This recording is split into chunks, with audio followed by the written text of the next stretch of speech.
ایک اور بات سنیے جو حدیث کے جملے، من ابتلیا، جس بندے کو آزمائش میں ڈال دیا گیا، آزمائش آ جاتی ہے، بیٹی کی شادی کرنی ہو، اور یہ میں ماؤں بہنوں سے کہوں گا کہ لڑکی پسند کرنے تم جاتی ہو، عیب تم نکالتی ہو، اعتراض تم کرتی ہو، ایک باپ کا سر شرم سے تم جھکاتی ہو، تم ٹھکرا کے آتی ہو، یہ کبیرہ گناہ ہے، کسی کی عزت کو اس کے گھر پہ روٹی کھا کے تار تار کر آتی ہو، تم سے بڑا بدترین مجرم کوئی نہیں، پانی پیا، روٹی کھائی، رشتہ ٹھکرا کے آ گئی، کیا اور کوئی طریقہ نہیں تھا کہ بغیر بتائے ہوئے جھاتی ڈال لیتی، نظر ڈال لیتی، روٹی کھا کے، کھانا کھا کے، پانی پی کے، بیٹی کو بلا کے، دیکھ کے ٹھکرا کے آ گئی، ناک ٹھیک نہیں، ہونٹ ٹھیک نہیں، آنکھیں موٹی ہیں، جسم موٹا ہے، ہاتھ ٹھیک نہیں، اتنی بات پہ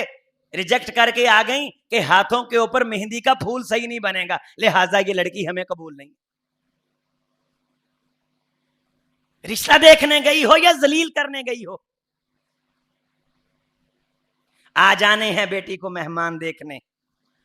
آج پھر مجھے کرب سے گزارا جائے گا، میں تو جی رہا تھا کہ یہ رحمت ہے، دیکھنے والے آئیں گے، مجھے بار بار مارا جائے گا، تم اسے مارنے کے مقام پہ پہنچا دیتی ہو، یہ گناہ ہے، یہ رشتہ دیکھنے کا کوئی طریقہ نہیں۔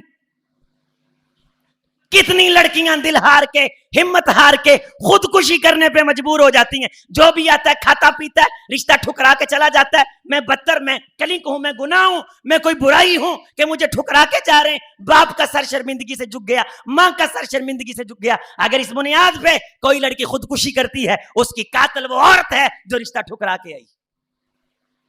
لکھاں طریقے نے رشتہ ویکھن دے، یہی طریقہ نہیں ہے۔ اگر پسند ہو کسی سے پوچھا جا سکتا ہے کیسی ہے، بہانے سے گھر جایا جا سکتا ہے، نہ بتایا جائے ہم رشتہ دیکھنا ہے، اگر دل کو لگے، معلومات پوری ہو جائیں، پھر بات شیئر کی جائے۔ تھوڑی سی بات پہ ایسے اڑ کے پہنچے، وہاں جا کے دیکھا کہا نہیں ہمیں پسند نہیں ہے، ان کے گھر میں تم موت کا ایک سامان بنا کے آ جاتی ہو، موت کا ماحول بنا کے آ جاتی ہو۔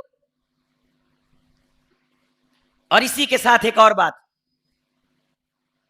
جب رشتہ دیکھنے جاتی ہیں تو ناک دیکھتی ہیں،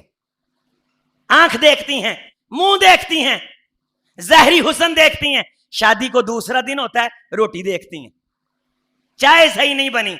روٹی صحیح نہیں بنی، سالن صحیح نہیں بنا، تم سالن دیکھ کے رشتہ لائی ہو، تم چائے دیکھ کے رشتہ لائی ہو،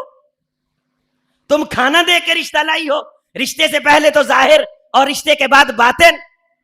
کتنی ایسی بچیاں تم ٹھکرا کے آتی ہو جنہیں کھانا پکانا آتا تھا، جنہیں چائے بنانا آتی تھی، جنہیں ایٹیکیٹ آتے تھے، جنہیں گھر چلانا آتا تھا، لیکن ان کا رنگ سانولا تھا، تم ٹھکرا کے آتی ہو، تم یہ گناہ کرتی ہو۔ امام شافعی فرماتے ہیں کہ میں ایک شخص کے گھر گیا، اس کے دو بیٹے جیسے آسمان سے دو ستارے ٹوٹ کے اس کے گھر میں گر پڑے ہوں، انہوں نے میرے سامنے دسترخوان لگایا، بڑے قرینے سلیقے سے مجھے کھانا کھلایا، میرے ہاتھ دھلائے، اٹھنے لگا تو جوتے سیدھے کیے،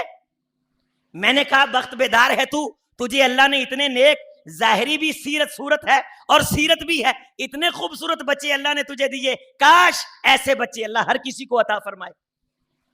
امام صاحب فرماتے میرا وہ میزبان کہنے لگا کہ امام صاحب اگر میں ان کی ماں کا حلیہ بیان کروں تو شاید میرے سے لڑ پڑے، رنگ کی اتنی کالی ہے کہ کوئلے کی راکھ بھی اس سے پناہ مانگتی ہے۔ جب میں بیاہ کے لایا تو لوگوں نے کہا تو اندھا تھا، لنگڑا تھا، تجھے تھوڑ تھی، تجھے ٹوٹ تھی، میری بیٹی جوان تھی، ویکھیا کی یہ کیا دیکھ کے رشتہ لایا؟ لیکن جب سے اللہ نے اس کے بطن سے مجھے یہ خوبصورت اور خوبصورت بچے دیے ہیں نا، سارے محلے کی عورتیں میری بیوی کے نصیب پہ قربان جاتی۔